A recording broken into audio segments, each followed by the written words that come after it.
начатый. What's the most Russian meal ever, and why does it taste like home? Blini. Yeah, the blini, which is actually just last week was Maslenitsa, and we talked about Maslenitsa in one of our previous videos, and it's like the pancake holiday, and pancakes are one of the like most staple Russian foods. Definitely feels like home. Both my mom and my grandma used to make them pretty much every Sunday, partially while I was not I don't know about every Sunday actually, but pretty often, partially while I was a plump little kid.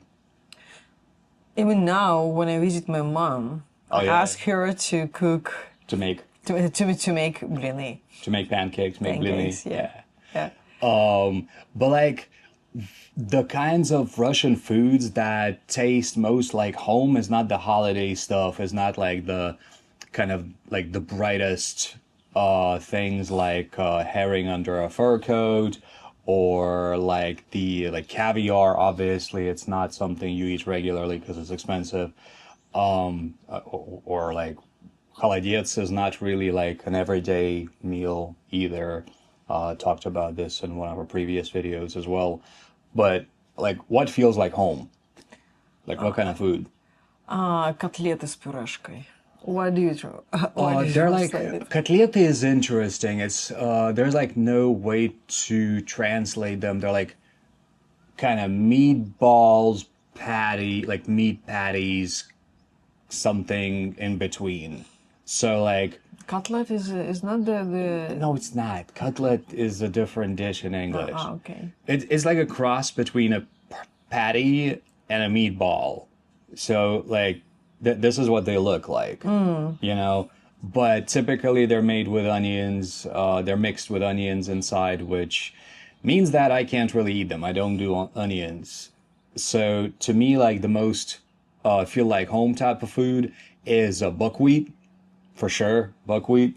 Mashed potato, of course. Buckwheat, we even mashed potato, yes, but buckwheat we even order here in Thailand.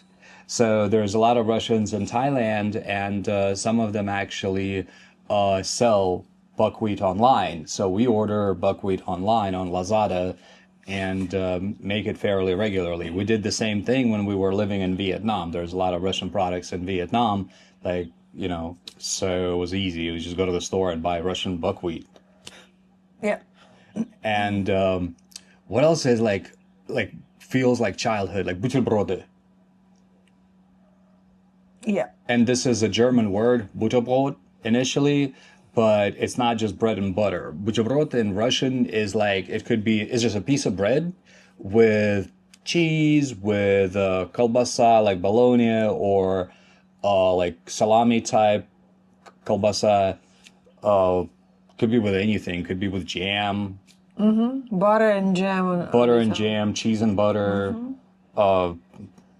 It depends on your Fantasy and income, I think. What if you have lots of fantasy but no income? In my childhood, I made this buterbrod, butter, bread, butter, and sugar on the top. Oh, okay. It was like the tastiest meal ever for me. Because you had nothing else that's sweet at home. Yeah.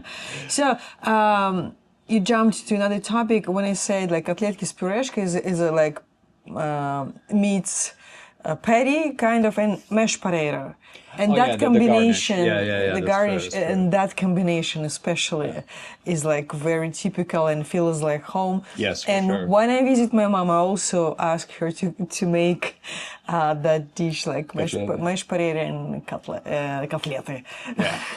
Yeah, there is no translation for this. Like, and many dishes don't get translated. Like, you know, translate pho. Good luck. So. And what other dishes that feel like really actually? Wait. So with mashed potatoes, like I'm not a huge fan of cutlets because of because of the onions. So with mashed potatoes, I prefer sausages and sosiski. This is a very Russian thing as well. Maybe Soviet. like Soviet even, yeah, and they were good in the Soviet Union. Like those particular ones were good because nowadays you don't always know what these companies, like obviously companies try to make it as cheap as possible to manufacture, so you don't always know what they put in there. You have to have like the government standard at least that they follow. Yeah, in Soviet, back to Soviet Union, they have like the standard GOST. and to GOST it and two. Oh yeah, TU. TU. Yeah, technical regulation or something. Yeah. So Yeah, so like any food had to conform to those standards. So, yeah. And they did. But not saying like life was better overall, but that part was definitely there, and that was good. I think any dairy product like cottage cheese, Tvorog, syrniki, something kefir. made of Yeah, actually, cottage cheese, that's true. Cottage cheese, yeah. That's true. My mom used to make them really good, and that was a dish that my mom was way better at than my grandma. Generally, my grandma, like considering how rural she was a not no offense to my mom, but she was a better cook and things like that. But syrniki was my mom's like top-notch dish, and these are cottage cheese, little cottage cheese pancakes with cottage cheese that, if done properly, are really tender, really nice, really tasty. And people put like semolina and vanilla in there too, so it creates kind of a unique taste often. It's pretty popular and still. you eat it with sour cream, either Or jam. or condensed milk. Yeah. Another thing that really feels like home is vareniki, or specifically for me, because again, my grandma's Ukrainian, and I think it's more typical for Ukrainians, but pelmeni for sure, typical for all Russians, myself including. Yeah, Yeah. especially in Siberia. Yeah, definitely. They're famous. And Siberian pelmeni are typically smaller. Smaller, and even in Moscow, you could find in the store Siberian pelmeni, and it means that this is the best. So what pelmeni are, they're dumplings, kind of like akin to ravioli or like dim sum. There's a lot of different dumplings all over Europe and Asia. Pretty much find a culture. They probably have their own dumplings, like the Kazakh have manti. The Georgians have hinkali, well, the Russians have pelmeni. And pelmeni are about yay big. Generally, like in Siberia, they can be smaller, even like as small as this. And the filling is ground meat, sometimes with onions, sometimes with pepper, like black pepper. Sometimes Usually with onions, because onion means juiciness. So I have to ask to have them made without onions, and bird meat like turkey or chicken is. But classic ones is like pork and beef. It's a mix onion. of pork and beef and onion. That's the classic mix for pelmeni. Yeah. Very much like home, like wow. And the last thing we have to mention is all the kashas and all the soups. And the kashas are kind of harder to explain. It's like porridge, no? Kind of like porridge, yeah. And so we make it like rice porridge, millet porridge, oatmeal porridge, semolina. Yeah, I think it's semolina. Maybe not. I don't know. I'm not sure. I hope I'm right here, like, so I don't have to edit the video later on. Translate it in Google Translation. Whatever, I'll do it later. Oats? Anyway, I already said oats. Oh, okay. Buckwheat, and so it's things like that. It's basically grains, right? With milk? With milk usually. Yeah. And I have one right now. So Yeah, of course we have some in the fridge. No. I mean, just it's ready and it waits for me when we're done this video, and I'm gonna have my own one. Barley, pearl barley, just pretty much like, it's kind of like, imagine a grain and we'll have kasha with it, pretty much. Yeah, put milk and water and And the soups, for sure, like this is not a holiday food, this is an everyday food, very easy to make for like the whole week, because you cook it once and then you eat it pretty much every day. So like borscht, like pea soup, lentil soup, shi. There's a lot of different ones. Rasolnik, like very typical Russian soups. So, sure, the question was about one Russian dish, but we pretty much described like what we used to eat as kids. And what feels like home. And what feels like home. Yeah. What immediately brings back memories. Yeah. Yep.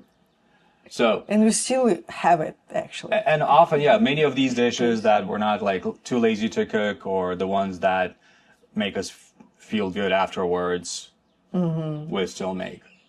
So. What? We're going to pick our next topic for tomorrow. While we're doing that, please don't forget to give us a like. We need your likes. And subscribe to the channel if you just happen to find this video for a lot more on Russian culture, Russian heritage, Russian language. Is it my turn? Yes. Okay. Yeah, as you can see, we take turns and picking stuff.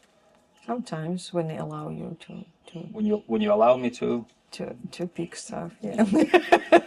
Yes, mistress. Любопытной Варваре нос оторвали. На базаре. На базаре нос оторвали. All right, so this is a very typical Russian saying. We're going to discuss this tomorrow. It's about... What's the literal translation? A curious Barbara got her nose ripped off at the bazaar. That's the literal translation. Like, it's kind of half-assed. I just did it right now. But it's, yeah, we're going to talk about this and other sayings about curiosity. I mean, you can pretty much figure out what the English equivalent is. If you don't, please watch our video tomorrow.